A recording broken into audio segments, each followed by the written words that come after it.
Vamos a explicar en qué consisten estos acuerdos de gobierno a gobierno que últimamente se han vuelto el instrumento que algunos países necesitan para poder desarrollar infraestructura por la falta de confianza en sus sistemas de ejecución de infraestructura y proyectos locales. Esta falta de confianza, sumada a una gran dosis de corrupción, no ha permitido que los proyectos puedan salir. Los proyectos que terminan saliendo terminan siendo cuestionados. No es un tema de capacidad ni de ingeniería. Existe acá la ingeniería, existe la capacidad. Lamentablemente el mercado ha sido un mercado que ha sido muy distorsionado. Ha existido compañías constructoras, compañías que han trabajado al margen de la ley, que han significado grandes contubernios de corrupción con los gobiernos locales, con el gobierno central, y en general han sido fuertemente cuestionados, y las obras de infraestructura que finalmente se han terminado haciendo pues no han dejado la mejor experiencia del mercado. Y esto no tiene que ver con no tener buenos profesionales, tiene que ver con que el sistema ha estado corrompido. Y este sistema que ha estado corrompido y que se ejecuta por personas, requiere una nueva alternativa de confianza. Frente a eso es que se han planteado la presencia de acuerdos de gobierno a gobierno, que lo que terminan haciendo, aún siendo acuerdos de un costo significativamente distinto, terminan haciendo un acuerdo, un contrato, que permite que otro gobierno sugiera quién va a ser el PMO, desarrolle quién va a ser el PMO entre una empresa altamente calificada, y ese PMO hace o se encarga de los EPCs o los EPCM, sean los llave en mano o sean los contratos de EPCM que se puedan manejar. Y finalmente las obras terminen saliendo al proceso. Muchos cuestionan que por qué no se toma en cuenta que estos convenios o estos acuerdos suelen ser caros, pero la ingeniería cuesta, el management cuesta, hay que poder contratar ingeniería de calidad, management de calidad. Y por otro lado también se cuestiona que muchas obras han costado un poco más de lo previsto. ¿Y cómo no van a costar un poco más de lo previsto en términos técnicos si se pretende en el Perú construir sin haber completado la ingeniería de detalle? Eso es un crimen. Para poder construir tú necesitas una ingeniería de detalle completa. La diferencia entre una construcción y una ingeniería de detalle debería ser de más o menos 5%, hacia arriba o hacia abajo.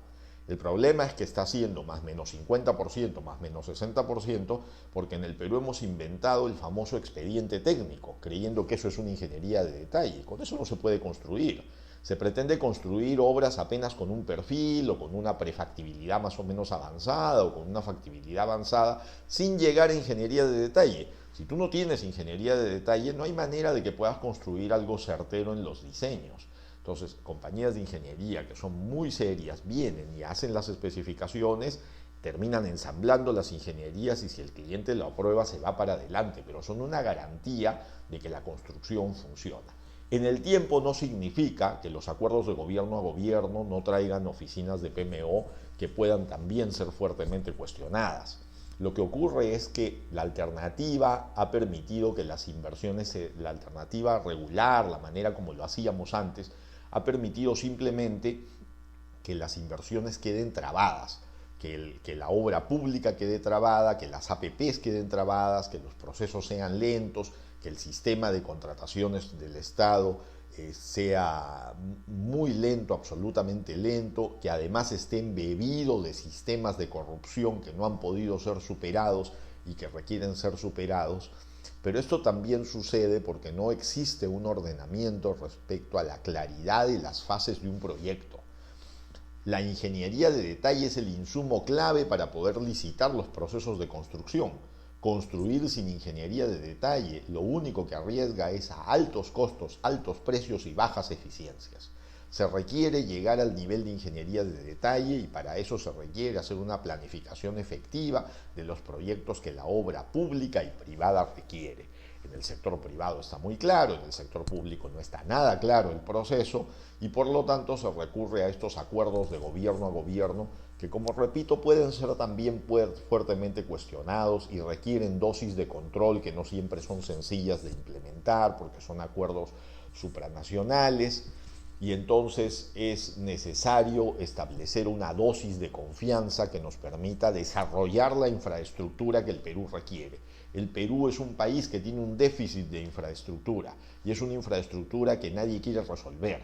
Y entonces es necesario hacer, digamos, procesos y hacer análisis que permitan llevar a cabo esto con compañías de primer orden mundial, especializadas, que funcionen y que permitan también en igualdad de condiciones competir a compañías peruanas que también tienen ingeniería, infraestructura, logística local, conocimiento en el proceso y que en igualdad de condiciones podrían ser también altamente competitivas.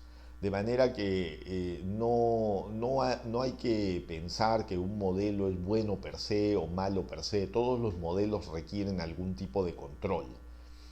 El sentido común, que es el menos común de los sentidos, es el que tiene que aplicarse a la hora de desarrollar proyectos de la manera apropiada. El desarrollo de proyectos requiere superar todos los niveles de diseño hasta llegar a una ingeniería de detalle que permita licitar la construcción.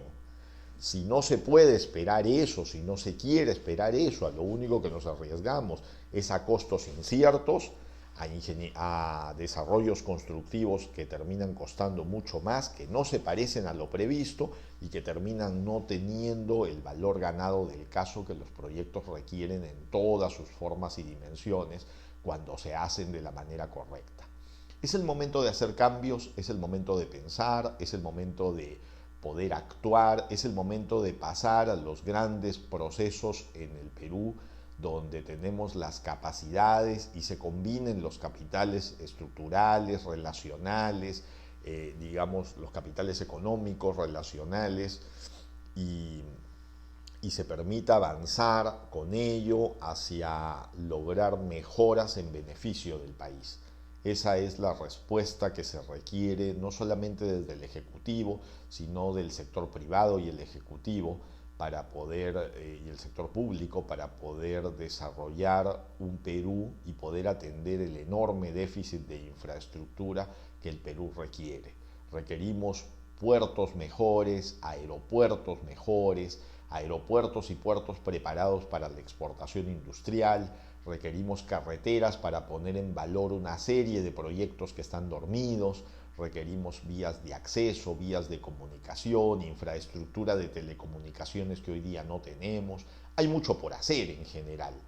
El retraso de infraestructura en el Perú tiene un orden de más de 165.000 millones de dólares que ni en los mejores tiempos de exceso de caja hemos podido hacer por falta de decisión política, por no poder hacer grandes reformas en el país. Sin embargo, no todo está perdido. El Perú tiene enormes ventajas comparativas que tienen que ser puestas en valor y tienen que convertirse en una ventaja competitiva para poder lograr el desarrollo a la altura de tener una población mejor educada, mejor entendida, con más capacidades, con mejor distribución, que permita hacer la diferencia en los mercados, como tiene que ser desde un inicio temprano, sano y efectivo, por la apuesta de un Perú mejor.